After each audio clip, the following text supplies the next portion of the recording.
Yes, doctor. Good afternoon. Good morning. Hi. How are you? Good morning, afternoon. Yeah. So how is it to be back in Washington? With all the precautions, I only have like 2 staff, not the whole team. We try to make sure everybody stays at home as much as they can. Yeah. And we're still voting under tight social distancing procedures. Yeah. So it's a lot of walking back and forth for every single vote. But I miss my family when I'm here. Oh, I bet. Okay. We'll get to you about 5 after, so sit tight. Okay. Don't go anywhere.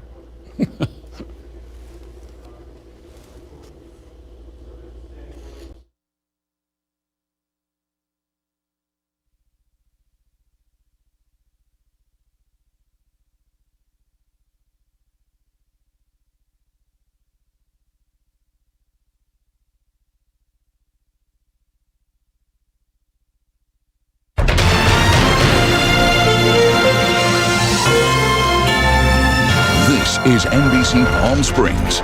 Good morning, Coachella Valley, and thank you for joining us for NBC Palm Springs Midday. I'm Joe Smith. I'm glad you're here. Now let's get right to our top story and the arrest of one man for attempted murder for allegedly attacking a 7-year-old boy in Desert Hot Springs and leaving him lying unconscious in the street. Our Kitty Alvarado has the story. This is 7-year-old Gavin Ludwig just 6 months ago, and this is him now. He's in the hospital recovering from a brutal attack. This attack, again, was deliberate and very vicious. Desert Hot Springs Police Deputy Chief Steve Shaw says little Gavin was on his way home from a neighbor's house on Saturday evening on Vista del Valle when, out of nowhere, he was attacked by 32-year-old Daniel Birch Polson. This is an innocent child walking home after a fun day at the pool. Doesn't look like there was any type of verbal confrontation or anything like this. This looks like a completely random attack. Based on what we're seeing, the child may not have even seen the attack coming. Arturo Delgado was on his way to grab dinner when he noticed little Gavin lying face down on the street next to the sidewalk. He ran over to help him. And I said, "Hey, Gavin." And when I turned him over, I noticed that there was damage on his right side of his head. I called his name out and he started to cry. I was in shock by that point because I couldn't believe what was happening. So I picked him up, ran to his house, and I knocked on the door. The family was shocked. They called 911. Gavin's injuries were so severe, he was airlifted to Loma Linda Medical Center. Police found the suspect hiding in the neighborhood at 1:30 Sunday morning and arrested him for attempted murder. Arturo and his family have known little Gavin since he was a baby. Arturo's dad, Carlos, had a special bond with him. It was hard for him to talk about little Gavin without breaking down. It broke your heart.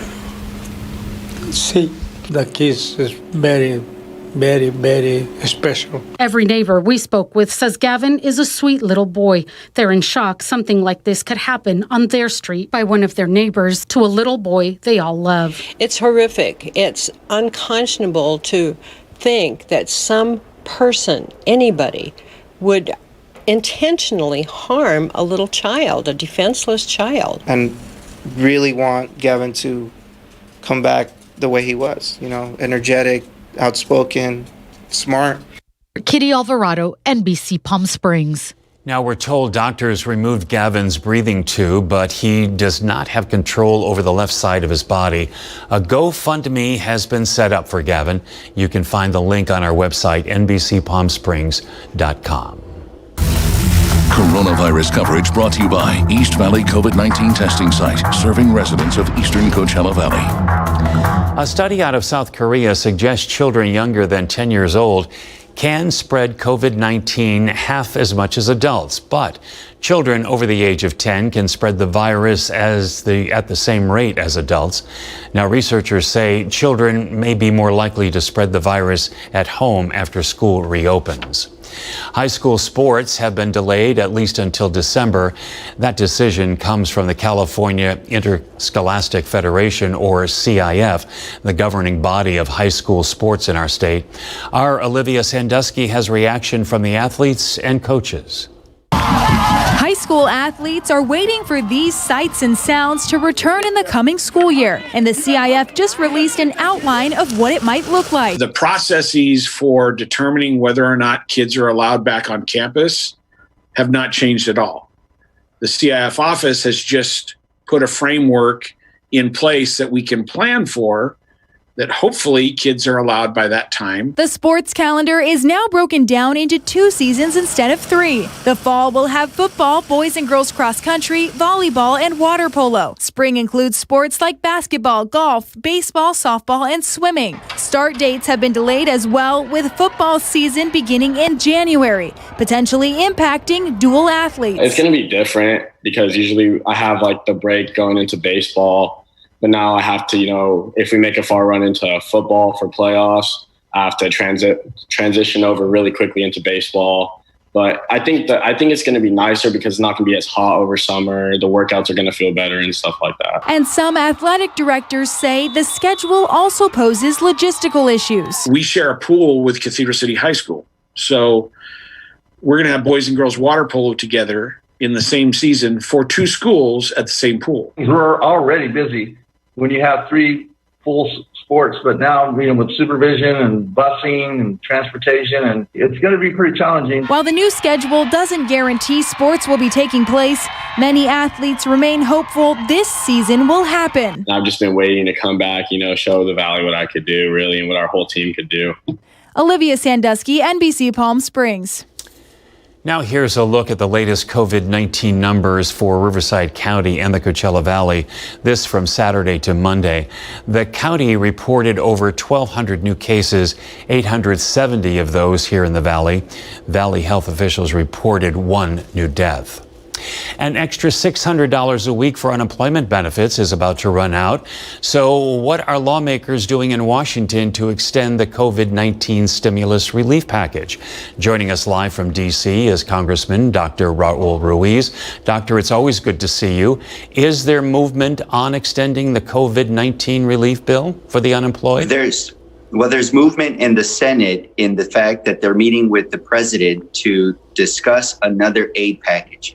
And the House already did its job. They passed the HEROES Act, which would extend the $600 extra a week benefit in unemployment insurance, help counties and cities be able to pay their employees. And so what we need to do is to take advantage of this window of opportunity to really pressure the Senator McConnell and the White House to include the $600 a week for the unemployment insurance. I signed a letter along with many other colleagues of mine urging the president to not allow the American people who have lost their jobs to fall over the unemployment cliff.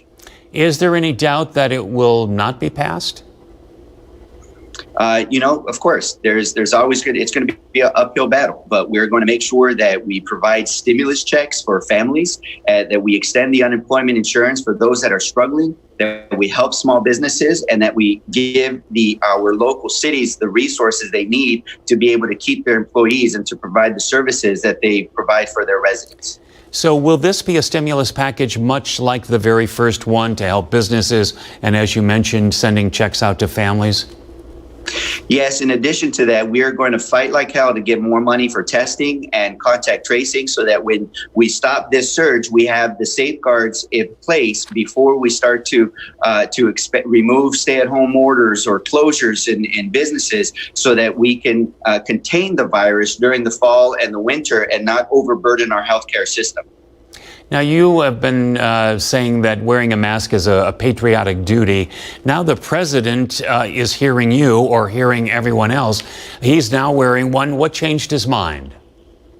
Well, I think his polls changed his mind, quite honestly. And I think that it's a mixed baggage. One day he says one thing, but, we got to see him when he's out in public and with other people near him, because it's one thing to say, it's one thing to do. He's now starting to say, so now I encourage him to continue to do that. He said recently that it is a patriotic duty. And I'm hoping that all those that have been following him and have been diminishing the importance of wearing a mask now realize that he's also coming around to the science and the data that wearing a mask helps prevent the particles from your mouth that contains the virus from spreading and therefore decreases transmission of the coronavirus.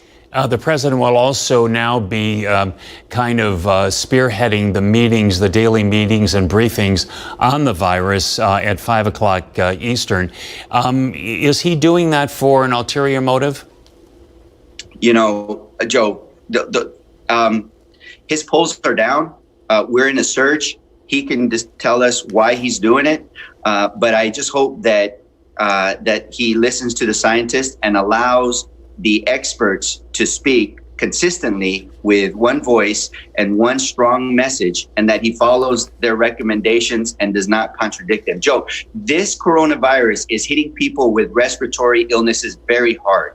People who have been exposed to burn pits, our veterans, have respiratory illnesses. They're having difficult breathing. If they get sick with coronavirus, they can die like seniors who have respiratory illnesses. That's why I have 4 bills that are going to be included in today's National Defense Authorization Act that will get passed with this bill, and eventually will reach it to the president's desk, that will help identify veterans who have been exposed to burn pits, get them the appropriate care that they need to prevent serious illness or even death, to make sure we expand the registry so we can track them, in addition to fill in the gaps of the scientific research by the Department of Defense. And it's going to be a victory for our veterans. It's going to be a victory for our district. And we need it now more than ever, because those veterans who are dying of cancer, who have respiratory illnesses, who have autoimmune diseases, are at especially high risk of dying from COVID-19. Doctor, give us a little bit of history on the burn pits for those who are not familiar with them.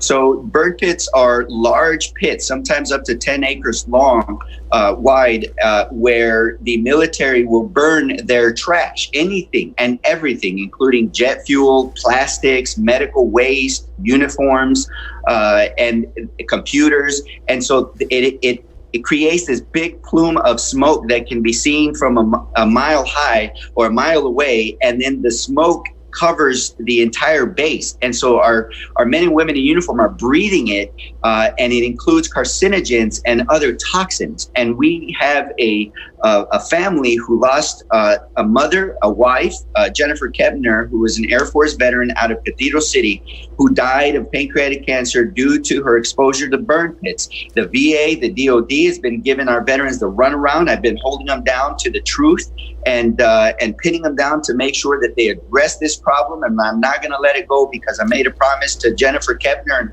and Ben Kepner and the family, and to all the veterans who have been exposed to burn pits, that I will fight for them. And these bills that will be passed out of the House today are in addition to previous bills that have become laws already. And so, Doctor, how does the military get away with these burn pits and no one else can? Well, initially, the topic wasn't really exposed. In the United States, it is banned to burn your trash in open air space, because they have found that it contains toxins and carcinogens. So what is banned in the U.S., because it's unhealthy for Americans in U.S. soil, should be banned in foreign soil, because it's still unhealthy for Americans fighting for our freedoms and defending our nation. And we should give them the same value as we give, and maybe even and more, definitely more than the folks that are living here, because they're out there sacrificing their lives and their comforts for our benefits. And so that is why we need to stay on top of the VA. We need to stay on top of the Department of Defense. I have other bills that are not included with this National Defense Authorization Act that we're pushing. One is called the Jennifer Kepner Hope Act, that will open up the healthcare system to veterans who have been exposed to burn pits for a very nominal fee. Then we have the Veterans Right to Breathe Act, which will give veterans who have been diagnosed with pulmonary illnesses a presumptive of cause from burn pits, so that way they get the benefits and for disability and the death benefits for their widows, and so that we can support them during their hard times and their families as well. All right, Doctor, we need to leave it there, but thank you for your time today. Thank you. All right.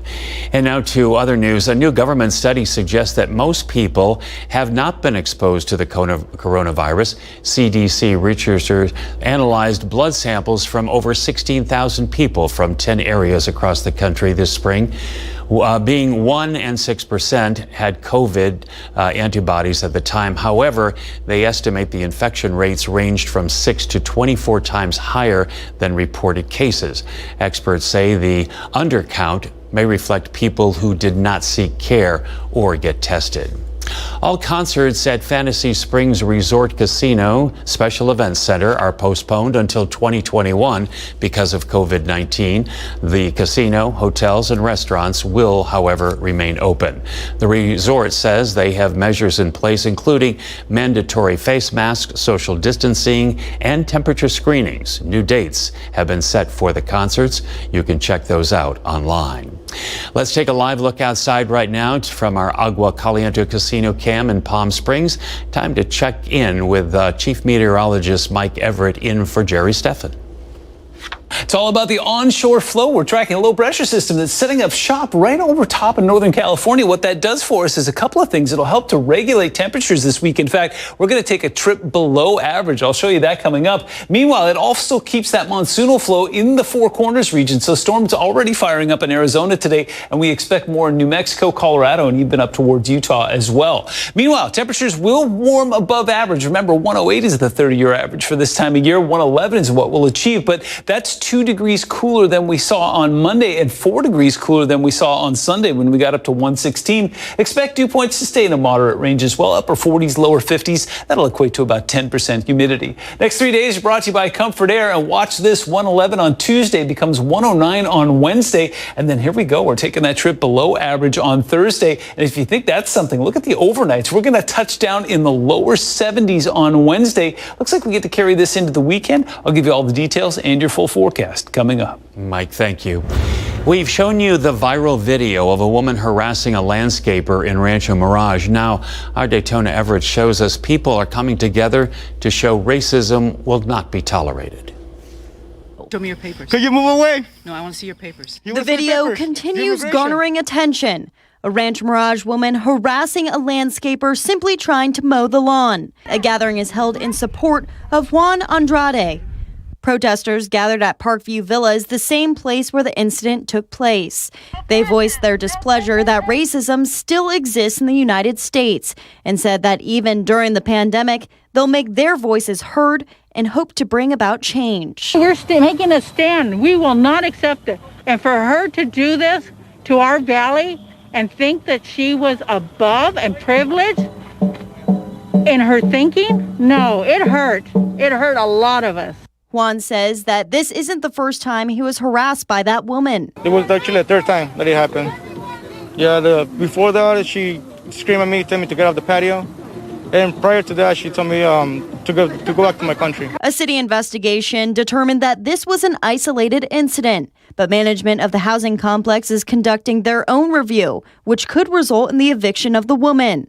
Juan was at the gathering and says that he's still shocked at how much attention his story has received. I still can't believe it either, but I didn't expect anything like this. He says he hopes his story can be the catalyst for change. I still can't believe it that we're still having those kind of problems. I just wish things like this will help eradicate all that, so we don't have to suffer anything like this anymore. And his final message? I want to thank everyone for the support too, on all the comments and everything. Daytona Everett, NBC Palm Springs. And coming up next, a teen in Michigan has been at a juvenile detention center since May for, of all things, not doing her homework. We'll have the details coming up.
A 15-year-old girl in Michigan has been incarcerated since May after she failed to do her homework.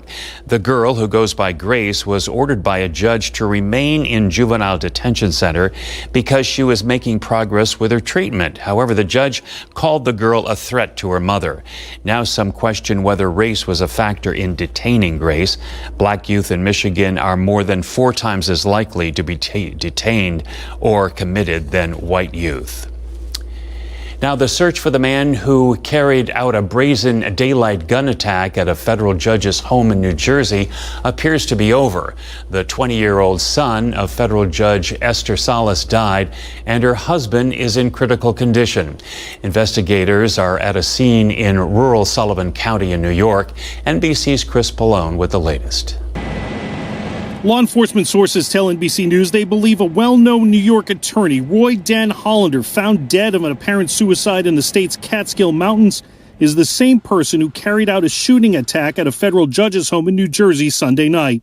The discovery of Hollander's body came as the U.S. Marshal Service, the FBI, state, and local police spent the day combing a North Brunswick, New Jersey neighborhood for clues, after a man said to be posing as a FedEx delivery driver went to the home of federal judge Esther Salas Sunday night and shot her husband and son when they came to the door. I don't think Esther had an enemy in the world. 3 law enforcement sources told WNBC Salas was in the home's basement when the shooting happened around 5 Sunday afternoon. My neighbors said they heard 5 or 6 gunshots happen.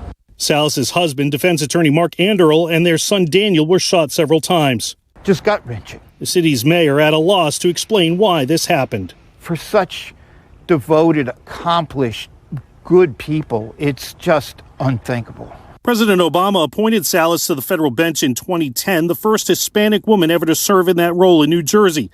Salas presided over several high-profile cases, including the trial of one of the Real Housewives of New Jersey and a current lawsuit against Deutsche Bank. And while Hollander has a long history of filing anti-feminist lawsuits, the motive for the attack is still unclear. Chris Pallone, NBC News. And stay with us. Turning ordinary art into a piece of art. Well, it's all by design for a local artist to dress up benches in downtown Palm Springs, leaving things sitting pretty. And now let's take a look outside right now. This is from our Walter Clark Highway 111 cam. Another beautiful day in the valley.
And taking a look outside from our Agua Caliente casino cam in downtown Palm Springs, Mike is in for Jerry and has your AccuWeather forecast.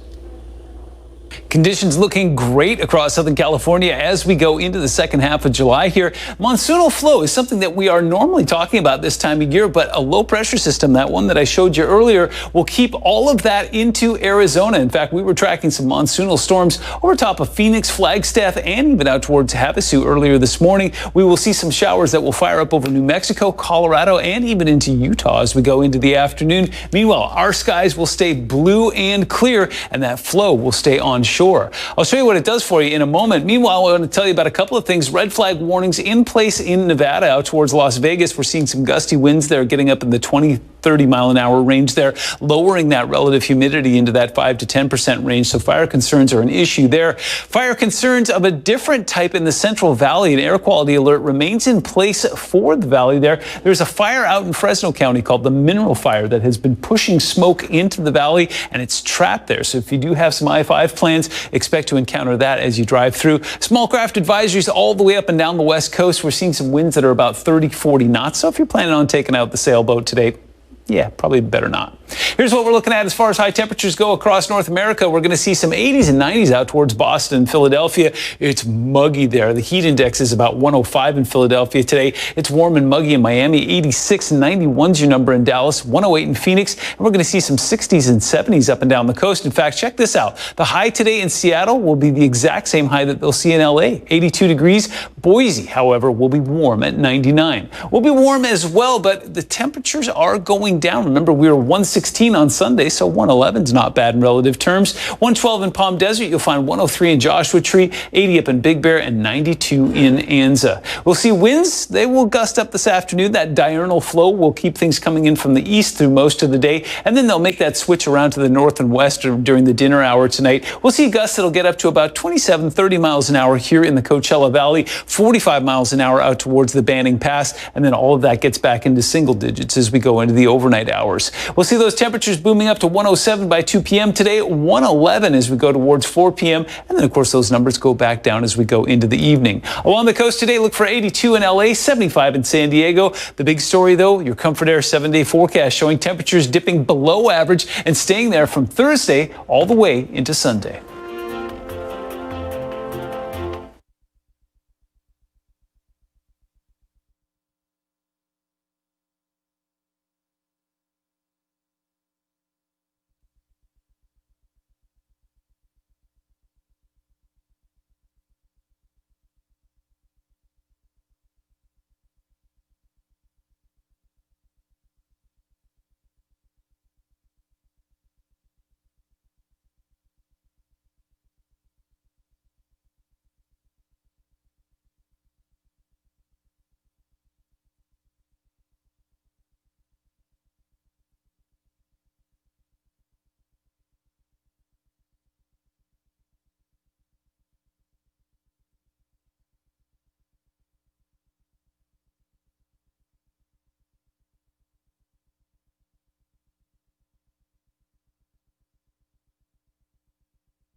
Most public art projects are hands-off for the public, but not in Palm Springs. In fact, they want you to sit on its newest effort, bench art, taking the ordinary and making it extraordinary. Here this morning is Jeffrey Bernstein. He knows a thing or two about art. He owns Destination PSP and is a board member of Main Street Palm Springs Downtown Uptown Business Association. Welcome, Jeffrey. It's good to have you with us. Thank you very much for having me. I know that when I've been down in downtown Palm Springs, I've seen some of the benches that are painted. It's not the ordinary, it's the extraordinary, as I mentioned. You're expanding this project. Why? The Public Arts Commission has funds which are for use exclusively for public art. So when the pandemic started, Main Street went to them and said, how can we use these funds to actually help artists and gallery owners that have been hurt financially from the pandemic? As well as to help the local merchants. So that's sort of what this came out of. And so the execution, I've seen it on a few, but now you're expanding to what, 10 more benches? Yeah, the first round we did last year, we had 10 benches all by one artist. And the plan was always to continue it. This time what we did is we hired 10 different artists to do 10 different benches. Actually, one artist is doing 2 benches and another artist is overseeing it. So each of them will get paid, and each of the benches are located in front of a small downtown business. And so how does it work? Do they submit ideas and then there's a committee that decides, okay, we like this one maybe needs some work? Yeah, so for this round, we had a call for submissions, and we had several dozen submissions, and some of the artists submitted several different designs. And so the Public Arts Commission, along with Main Street, did a selection process, and we also chose ones that had varied themes and looks as well. So that's what this round is. Hopefully, we'll be able to continue it. Can you go beyond benches at some point? Well, actually, there is. The Public Arts Commission has another program in place, a CARES grant program, where local businesses can go to the Public Art Commission and propose a project for $500 to $1,000 and work with a local artist to help execute that. So it could be wall murals, sculptures, window paintings, street art, different things like that. So we're hoping to keep using these funds to help the artists and the businesses. You know, you can probably hear some people saying, well, why are you spending money on that? But isn't it really about what makes a city to have these unusual things? Well, yeah, there's 2 issues. One is that the funds are exclusively for public art. It's funded by fees on developers over the years, and it can't be used for anything else. So this is a way that we actually use that money to help artists and the local businesses. We know that when the benches are done, people will come down and look and hopefully see the stores that are there and restaurants that are there. So that's the main reason, is to get people out and about and to create a vibrant, exciting downtown. What do you think the ripple effect is? Because you know when people sit on them, they're going to take selfies and they're going to be putting it out to the world. So it really is going to have a benefit to tourism, don't you think? Well, that's the idea, is that when you go and you see a whole number of different benches, people will take pictures, the artists themselves are promoting it, and it creates this sense of Palm Springs and the Valley really as a center for the arts and something interesting and a place that's been able to make downtown vibrant even in these difficult times. Well, it does work, because as you stroll down Palm Canyon Drive, you see these and you say, boy, that's different, and it makes you want to sit a spell. Yeah, 3 of them are already completely finished in the new round, and the other 7 are in the works. All right, when are they going to be finished? Hopefully over the next month or so. The idea was to have them all completed this summer. It is quite hot, so they have to only work in the early mornings, but each one is taking about 3 or 4 days. All right, the imagination of expression. All right, thank you, Jeffrey. It's good to have you with us. Thank you very much for having me. All right, thanks. And keep it right here. We'll be right back.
In Your Health Today, studies show over 75% of Americans are chronically dehydrated. As far as beverages go, we told you yesterday, alcohol is the most dehydrating. Now, when it comes to food, you might be surprised to hear that high-protein meals are dehydrating. Researchers from the University of Connecticut show kidney function slows when eating meats. So if you're eating lots of meat, you should increase your water intake during the summer months.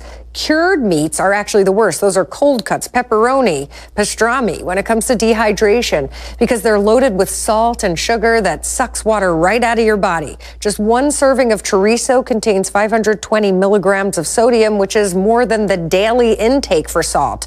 So if you are going to eat meat, please stick with lean, grass-fed options. And that's what's happening in Your Health Today. And now to some consumer news. Amazon has officially delayed Prime Day. Amazon told third-party sellers earlier this month to use the week of October 5th as a placeholder date. It was widely expected Amazon would postpone Prime Day due to the pandemic. A flood of orders quickly caused supply shortages and delivery delays. Prime Day is Amazon's biggest shopping event of the year. Disney World tightened some of its policies in an effort to fight the coronavirus.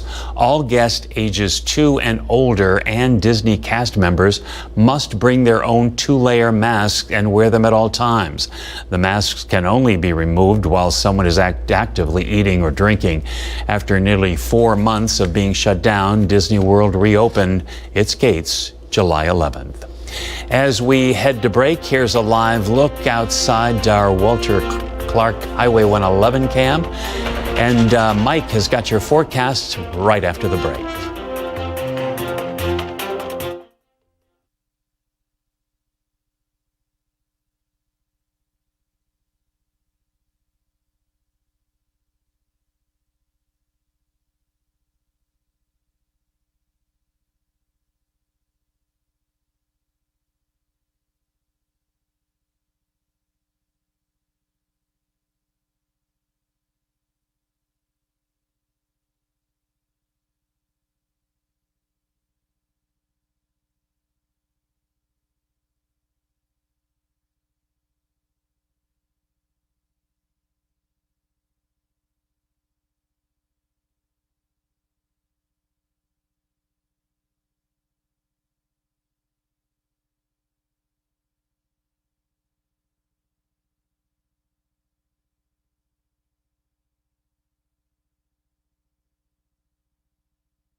Conditions looking great across Southern California as we go into the second half of July here. Monsoonal flow is something that we are normally talking about this time of year, but a low pressure system, that one that I showed you earlier, will keep all of that into Arizona. In fact, we were tracking some monsoonal storms over top of Phoenix, Flagstaff, and even out towards Havasu earlier this morning. We will see some showers that will fire up over New Mexico, Colorado, and even into Utah as we go into the afternoon. Meanwhile, our skies will stay blue and clear, and that flow will stay onshore. I'll show you what it does for you in a moment. Meanwhile, I want to tell you about a couple of things. Red flag warnings in place in Nevada out towards Las Vegas. We're seeing some gusty winds there getting up in the 20, 30 30-mile-an-hour range there, lowering that relative humidity into that 5 to 10% range. So fire concerns are an issue there. Fire concerns of a different type in the Central Valley. An air quality alert remains in place for the valley there. There's a fire out in Fresno County called the Mineral Fire that has been pushing smoke into the valley, and it's trapped there. So if you do have some I-5 plans, expect to encounter that as you drive through. Small craft advisories all the way up and down the west coast. We're seeing some winds that are about 30, 40 knots. So if you're planning on taking out the sailboat today, yeah, probably better not. Here's what we're looking at as far as high temperatures go across North America. We're going to see some 80s and 90s out towards Boston and Philadelphia. It's muggy there. The heat index is about 105 in Philadelphia today. It's warm and muggy in Miami. 86 and 91's your number in Dallas. 108 in Phoenix. And we're going to see some 60s and 70s up and down the coast. In fact, check this out. The high today in Seattle will be the exact same high that they'll see in LA, 82 degrees. Boise, however, will be warm at 99. We'll be warm as well, but the temperatures are going down. Remember, we were 116 on Sunday, so 111 is not bad in relative terms. 112 in Palm Desert. You'll find 103 in Joshua Tree, 80 up in Big Bear, and 92 in Anza. We'll see winds. They will gust up this afternoon. That diurnal flow will keep things coming in from the east through most of the day, and then they'll make that switch around to the north and west during the dinner hour tonight. We'll see gusts that'll get up to about 27, 30 miles an hour here in the Coachella Valley, 45 miles an hour out towards the Banning Pass, and then all of that gets back into single digits as we go into the overnight hours. We'll see those temperatures booming up to 107 by 2 p.m. today, 111 as we go towards 4 p.m. And then, of course, those numbers go back down as we go into the evening. Along the coast today, look for 82 in LA, 75 in San Diego. The big story, though, your Comfort Air 7-day forecast showing temperatures dipping below average and staying there from Thursday all the way into Sunday.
Well, you know, a lot of folks are very excited that Old Town La Quinta has finally slowly started to reopen because we love the shops, we love the restaurants, and just the general strolling along that beautiful area. And one of the shops that has reopened is the Olive Oil Company, which is a favorite of mine because I love olive oil. So joining us now is one of the proprietors, Deb Deegan. Welcome, Deb. Thank you. Thanks for having me. You know, I don't know if you heard me say it, but I am a huge fan of olive oil. So tell me, why olive oil? What inspired you to create a shop entirely dedicated to olive oil? Well, what happened was I retired and got bored. And my husband and I have traveled Italy extensively, gone to culinary school. We have researched olive oil and balsamic vinegars pretty thoroughly. And we decided, other than playing golf, we needed something to do. So we started to bring in some olive oils to the valley, some of the ones that we found that we prefer. And then we branched into the balsamic vinegars as well. So it was just, it started out as a hobby, and we've been at it for 9 years. Wow, so the shop has been open for 9 years, or just the love Yes. of, oh, fabulous, fabulous. Well, you know, in our Your Health Today segments, our Thalia Hayden always has great tips about healthy eating. And of course, olive oil is considered one of those superfoods. It's a very, nutritious and essential item that not only is tasty, but beneficial. Do you kind of factor that in when you school your customers and introduce them? Yeah, we do. As I said, it kind of started with the olive oils. People are more familiar with using those than they are the balsamics. When I grew up, I knew nothing about olive oil. And after I married my Italian husband, I was well schooled in it. But we do a lot of pairings for people. Right now, people are looking for vinaigrettes, something nice and light for summer. So we will pick a nice flavored olive oil and then pair white balsamic with it. Both those oil and vinegars have very, very sound health value to them. The balsamics aid with digestion, and everybody knows that the olive oils are very healthy for you as well. Absolutely. Delicious, nutritious, and it sounds like a kind of a fun idea to pair them. So tell me, how has business changed really since the pandemic for you? Well, it has changed drastically for the good and bad. First of all, we lost our whole season, which is March, April, and May. The good part was I had a forced vacation. The second thing that happened was our website store went crazy. It has tripled in volume. So that's been wonderful. And our local customers have come to do curbside pickups, which has been very helpful. We were able to open early because we are a specialty grocery.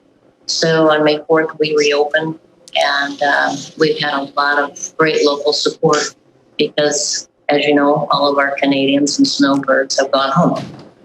Well, that really is good to know that you've been able to kind of start a little early, get a little jump start on it. And of course, I know going forward, do you have any plans? Have you thought of anything that could help in the olive oil industry? Now that you really probably can't travel back to Italy right now. True, yeah, I could get a really good deal on airfare, I'm sure. But no, we're just expanding our website a little bit. We're expanding our flavors, both in the balsamics and the oils. We started carrying more pastas, more sauces, things like that, because people are home cooking. We have some great one-pot meals for people who are really tired of cooking. It's just everything pasta into one pot, and those have been great. So we're expanding a little bit more into food products, and as well, a lot of gift items too. We have a lot of foodie customers that love to give gifts. So 40%, I think, of what goes out of here goes as hostess gifts, thank you gifts, thanks for watching the dog. So we're kind of expanding the gift idea. Well, it sounds like you've definitely found some great solutions and even some silver linings in all of this. And let's remind everyone you're open 7 days a week. What are your hours? 7 days a week, 10 until 4 right now. Great. And always open online. Always open online at laquintaoliveoilcompany.com. Great. Thank you so much for joining us, Deb, and I'll definitely be coming in. Want to check out some of those vinaigrettes. Sound delicious. Great. Thanks for having me. Thanks so much.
Well, you know, it's officially summer, and that means we really have to stay hydrated, which means we're going to be upping our beverage count.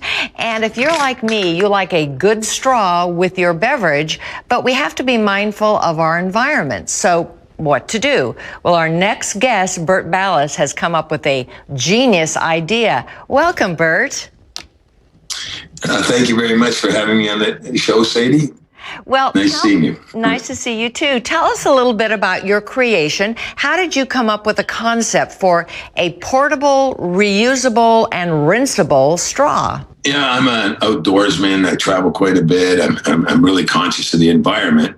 And as you know, the plastic straw has been banned in most of North America. And everywhere I go, I just saw, garbage in the lakes and the oceans and the ditches and so on and so forth. So I thought, let's give back. Let's design something that's sophisticated, portable, versatile, as well as compact, and then on top of it being self-rinsing for cleanliness purposes. So thus we came up with the straw. Well, I think you've hit all of the indicators that you need. You're environmentally friendly, it's rinsable, it's portable. What I like about it is that there's different sizes too, because oftentimes we have different size glasses, right? So you can adapt the straw size to whatever you're drinking your beverage in. Yeah, good point, because it comes in it screws together, so it's actually got the versatility of 4 lengths. You can use it in the short glass, medium glass, tall glass, or even something like a bottle, like a big tall bottle. So it goes up to, and I like that versatility. And it's easy to carry in your pocket or your purse. So smart, so smart. And now, of course, during COVID-19, we're so worried about hygiene and sanitary conditions. So tell me how your product really helps us there as well.